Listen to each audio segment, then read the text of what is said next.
प्रिय विद्यार्थियों एवं मित्रों, आज मैं आप सबका अपने ज्ञान गुरु हिंदी 97 यूट्यूब ऑनलाइन की क्लास में स्वागत करते हैं। और आज मैं आपको यानी हिंदी साहित्य का काल विभाजन पढ़ाने चल रहा हूँ। जैसा कि इसके पहले हमने आपको काव्य क्या है, काव्य के कितने भेद हैं, इसको हमने पढ़ा दिया है। अब उसी क्रम में हम हिंदी काव्य साहित्य का काल विभाजन आचार्य शुक्ल के अनुसार पढ़ाने चल रहे हैं।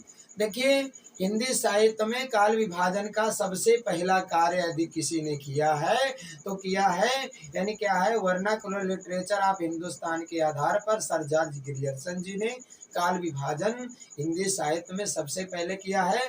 उसी क्रम में जो सबसे प्रामाणिक, सबसे यानी सरल, वैज्ञानिक, सुसंगठित और क्या है, आधुनिक इतिहासकारों के द्वारा प्रामाणिक मानी गई आचार्य रामचंद्र शुक्ल का सन 1929 ईस्वी में लिखा गया हिंदी साहित्य का इतिहास ग्रंथ के आधार पर आज मैं आपको यहाँ पर जो है हिंदी साहित्य का काल विभाजन पढ़ाने चल रहा हूँ।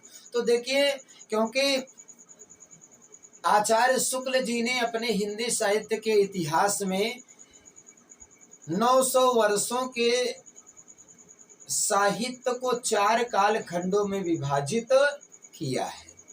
तो आइए 4 कालखंड कौन कौन से हैं उनके बारे में हम यहाँ पर पहले समझ लेते हैं। तो देखिए, आचार्य शुक्ल के अनुसार जैसा कि आप देख रहे हैं कि हमने अपने बोर्ड पर लिखा भी है, यानी कि हिंदी साहित्य का काल विभाजन। उसके बाद आचार्य रामचंद्र शुक्ल के अनुसार, यानी आचार्य रामचंद्र शुक्ल के अनुसार जो काल विभाजन सबसे प्रामाणिक माना गया है उसी को आज हम अपने क्या है यहाँ पर पढ़ाने चल रहे हैं। तो देखिए, थोड़ा इनके बारे में समझ लेते हैं कि आचार्य शुक्ल जी ने सन 1929 ईस्वी में हिंदी साहित्य का इतिहास, हिंदी साहित्य का इतिहास लिखा, जो आज आधुनिक मनीषियों द्वारा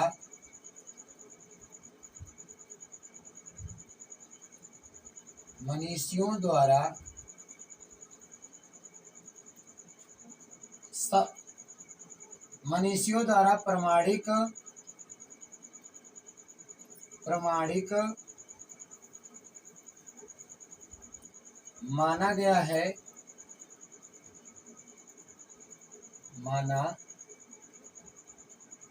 गया है। ठीक। और इस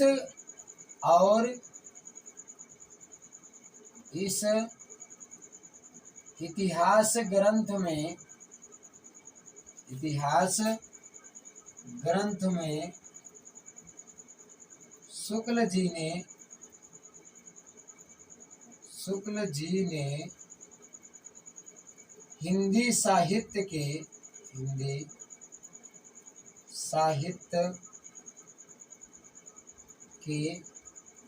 900 वर्षों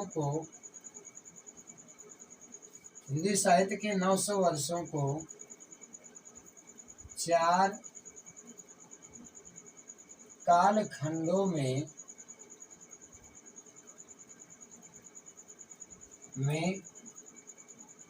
विभाजित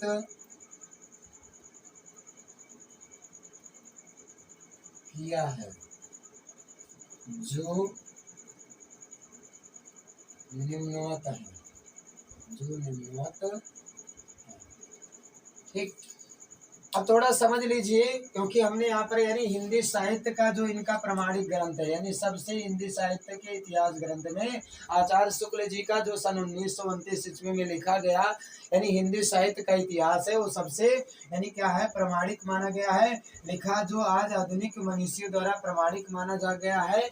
और इस इतिहास ग्रंथ में शुक्ल जी ने हिंदी साहित्य के 900 वर्षों को, कितने वर्षों को, 900 वर्षों को 4 काल खंडों में विभाजित किया है।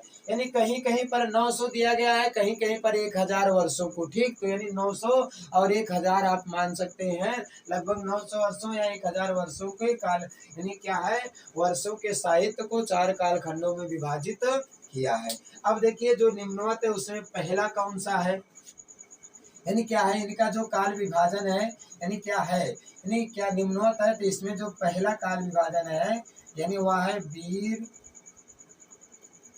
गाथा काल। इसी को आधुनिक काल भी कह सकते हैं, ओ आदिकाल, सॉरी, इसी को आदिकाल। देखिए आदिकाल, और यहाँ पर शुक्ल जी ने संवत में विभाजित किया है, विक्रमी संवत, यानी क्या है, विक्रमी संवत में तो इन्होंने कहा है 1050 से 1375 तक। ठीक, विक्रमी संवत में इन्होंने किया है। उसके बाद जो दूसरा काल विभाजन है शुक्ल जी का, वह है पूर्व मध्य काल, पूर्व मध्य काल। ठीक, इसको भक्ति काल, ठीक, इसको कहते हैं भक्ति काल, यानी हिंदी साहित्य में जो स्वर्ण काल है उसी को कहते हैं भक्ति काल।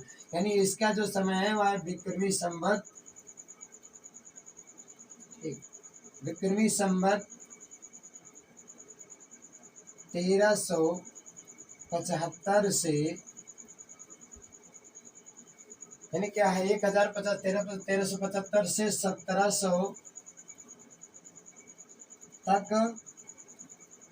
ठीक, तक, चाहे विक्रमी बाद में कर लीजिए चाहे संवत, ठीक, विक्रमी तक, यानी क्या है, चाहे यहाँ पर आप ऐसे भी इसको कर सकते हैं, यानी यहाँ से विक्रमी हटा करके संवत 1050 से 1375 विक्रमी तक।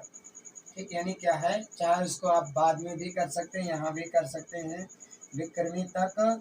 चलिए सीधे ऐसे ही कर देते हैं, एक ही बात है। ठीक, विक्रमी तक एक ही बात है, ठीक, उसमें कोई वो नहीं है। उसके बाद फिर क्या है, अगला जो है तीसरा जो है वह है उत्तर मध्यकाल। उत्तर मध्यकाल है, उत्तर मध्यकाल को रीतिकाल, रीतिकाल, इसका जो समय यानी क्या है, समय सीमा बताई है वह है संवत 1700 से 1900 विक्रमी तक। ठीक, उसी क्रम में फिर जो चौथा है इसी को कहा है गद्य काल या आधुनिक काल। गद्य काल या आधुनिक काल, इसकी जो समय सीमा है वह है संवत 1900 से अब तक। ठीक, संवत 1900 से अब तक। अब थोड़ा इसको समझ लीजिए कि आचार्य शुक्ल जी ने आदि के, देखिए आदिकाल ना कह करके आदिकाल को क्या कहा है, वीरगाथा काल कहा है। इसकी जो समय सीमा बताई है यानी आदिकाल की को आदिकाल ना कह करके वीरगाथा काल कहा है। इसकी जो समय सीमा यहाँ पर शुक्ल जी ने बताई संवत 1050 से 1375 विक्रमी तक।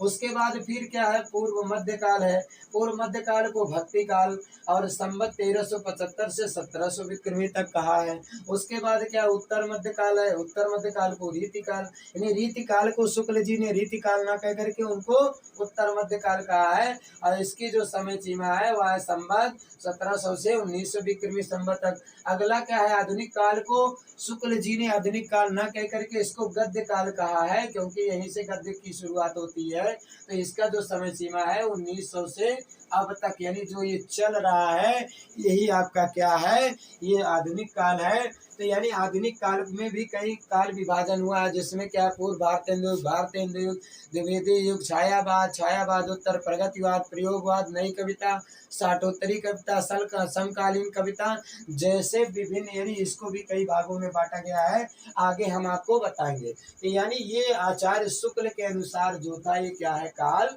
विभाजन था आचार्य शुक्ल के अनुसार। अब देखिए आचार्य शुक्ल जी के ही अनुसार क्या है, यहाँ पर कुछ लोगों ने, यानी क्या इसी के आधार पर यहाँ पर कुछ लोगों ने क्या किया है, नामकरण भी किया है।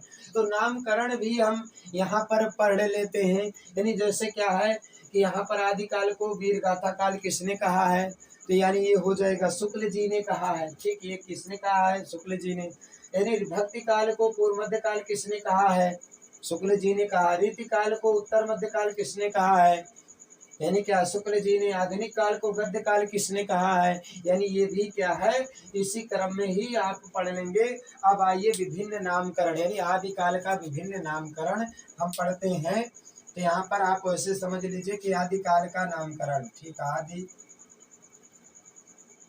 काल का नामकरण, यानी हम पढ़ेंगे अब क्या है आदिकाल का नामकरण, यानी किसने क्या कहा है। ठीक, यानी आदिकाल को आदिकाल किसने कहा, आदिकाल को कला काल किसने कहा, आदिकाल को क्या श्रृंगार काल किसने कहा, आदिकाल को रसाल काल किसने कहा, इन चीजों को भी हम इसमें पढ़ेंगे। तो यानी क्या है, यानी क्या है कि आदिकाल को आदिकाल किसने कहा, आदिकाल को भक्ति काल किसने कहा। इसलिए एक बार इसको आप देख लीजिए, समझ लीजिए, यानी जिससे कि आपको कहीं पर कोई भी समस्या ना हो, यानी क्योंकि जगह का अभाव होने के कारण हम इसको मिटाएंगे। तो इसलिए जो है यहाँ पर क्या है कि आदिकाल को आदिकाल किसने कहा है, आदिकाल को चारण काल किसने कहा है, तो इन चीजों को हम विशेष ध्यान पर देंगे। तो आइए नामकरण पढ़ते हैं। जैसे आदिकाल में पहला नामकरण क्या है, आदिकाल को चारण काल, आदिकाल को चारण काल किसने कहा है, तो यह है sir George Grierson, sir George Grierson ने कहा है। फिर पहले हो गए, उसके बाद फिर यहाँ से देख लेते हैं दूसरे हैं। यानी क्या है, आदिकाल को चारण काल किसने कहा है, सर जॉर्ज ग्रियर्सन कहा है। आदिकाल को प्रारंभिक काल किसने कहा है, ठीक, प्रारंभिक काल किसने कहा है, आदिकाल को प्रारंभिक काल मिस्र बंधुओं ने कहा है, मिस्र बंधुओं ने, मिस्र बंधुओं, यानी मिस्र बंधु इसलिए कहा गया है क्योंकि ये तीनों सगे भाई थे। ठीक, यानी ये मिस्र बंधु जो थे ये सगे भाई थे। अब आदिकाल को वीर गाथा काल किसने कहा है, आदिकाल को वीर गाथा काल किसने कहा है, ये हो जाएंगे आचार्य रामचंद्र शुक्ल, आचार्य रामचंद्र शुक्ल। फिर हो जाएगा, यानी ये क्या है, जैसे आचार्य रामचंद्र शुक्ल ने क्या कहा है, आदिकाल को सिद्ध सामंत काल किसने कहा है। ठीक, आदिकाल को, चौथे हो गए, आदिकाल को सिद्ध सामंत काल किसने कहा है, सामंत काल किसने कहा है, तो ये क्या है, राहुल सांकृत्यायन जी ने कहा है। ठीक, राहुल सांकृत्यायन, सांकृत्यायन, राहुल सांकृत्यायन जी ने, यानी क्या है, राहुल सांकृत्यायन जी ने कहा है। तो यहाँ पर क्या हो जाएगा, राहुल सांकृत्यायन ने कहा है। उसके बाद यानी क्या है, पांचवा जो हो जाएगा, यानी क्या है, राहुल सांकृत्यायन के बाद फिर किसने क्या है, आदिकाल को संधि काल किसने कहा है, आदिकाल को संधि काल किसने कहा है, आदिकाल को संधि काल, आदिकाल को संधि काल क्या है, राम कुमार वर्मा जी ने कहा है। यानी क्या है, राम कुमार वर्मा जी ने कहा है, वर्मा जी ने कहा है। ठीक, यानी क्या है, आदिकाल को, यानी क्या है कि आदिकाल को फिर आदिकाल किसने कहा है, तो ये चीजें आपको ध्यान में रखना। अब इसको थोड़ा मिटा रहे हैं जिससे कि जगह नहीं है, तो इसलिए इसको मिटाना पड़ रहा है। इसको आप लिख लीजिएगा, समझ लीजिएगा, दिमाग में लिख लीजिएगा, लिखने की आवश्यकता नहीं है। अब उसी क्रम में जैसे क्या है यहाँ पर पांचवा छठा फिर हो गया, यानी फिर क्या है इसी क्रम में फिर छठा जो हो जाएगा वह क्या है कि आदिकाल को आदिकाल किसने कहा, यानी आदिकाल को आदिकाल किसने कहा, आदिकाल को आदिकाल हजारी प्रसाद, ठीक, आचार्य हजारी प्रसाद द्विवेदी जी ने कहा है, ठीक, आचार्य हजारी प्रसाद द्विवेदी जी ने कहा है। फिर आदिकाल को यानी क्या आदिकाल को फिर क्या बीज वपन काल किसने कहा है, या आदिकाल को क्या है आधार काल किसने कहा, आदिकाल को पहले आधार काल किसने कहा, आदिकाल को आधार काल सुमन राजे ने कहा, ठीक, यानी क्या है सुमन राजे ने कहा। उसके बाद आदिकाल को बीज वपन काल किसने कहा, ठीक, आदिकाल को बीज वपन काल किसने कहा है, यानी आदिकाल को बीज वपन इसलिए कहा क्योंकि साहित्य का बीज इसी आदिकाल में ही बोया गया है। तो आदिकाल को बीज वपन काल आचार्य महावीर प्रसाद द्विवेदी जी ने कहा है, ठीक, आचार्य महावीर प्रसाद द्विवेदी जी ने कहा है। एक बार नामकरण आप एक बार देख लीजिए, यानी क्या आदिकाल का नामकरण मतलब आदिकाल को अन्य नामों से भी जाना जाता है। जैसे आदिकाल को चारण काल किसने कहा, सर जॉर्ज ग्रियर्सन जी ने कहा। फिर आदिकाल का को प्रारंभिक काल किसने कहा है, मिश्र बंधुओं ने कहा है। मिश्र बंधु 3 सगे भाई थे, ठीक, सुखदेव बिहारी, श्याम बिहारी, गणेश बिहारी, ठीक। और उसके बाद फिर क्या था, वीर गाथा काल किसने कहा, आचार्य रामचंद्र शुक्ल ने कहा। सिद्ध सामंत काल किसने कहा, राहुल सांकेत रायन जी ने कहा। संधि काल किसने कहा है, राम कुमार वर्मा जी ने कहा है। कभी कभी ऐसे भी पूछा जाता है कि यानी क्या है सर जॉर्ज ग्रियर्सन न दे करके पूछ लेता है आदिकाल को चारण काल किन 2 कवियों ने कहा है, यानी क्या लेखकों या कवियों ने माना है। तो डॉक्टर राम कुमार वर्मा ने भी आदिकाल को चारण काल और संधिकाल 2 नाम दिया है, ठीक। तो ये भी आपको ध्यान में रखना है। फिर आदिकाल को आदिकाल किसने कहा है, हजारी प्रसाद द्विवेदी जी ने कहा है। आदिकाल को आधार काल किसने कहा है, सुमन राजे जी ने कहा है। आदिकाल को बीज वपन काल किसने कहा है, आचार्य महावीर प्रसाद द्विवेदी जी ने कहा है। फिर आदिकाल को क्या है कि आदिकाल की संज्ञा यानी आदिकाल को आदिकाल मानने वाला कौन है, आदिकाल को आदिकाल मानने वाले हजारी प्रसाद द्विवेदी जी हैं। तो यहाँ पर मित्रों यानी विद्यार्थियों हमने आपको आदिकाल से संबंधित जितने प्रकार के प्रश्न आते हैं उसको हमने यहाँ पर बता दिया है, ठीक।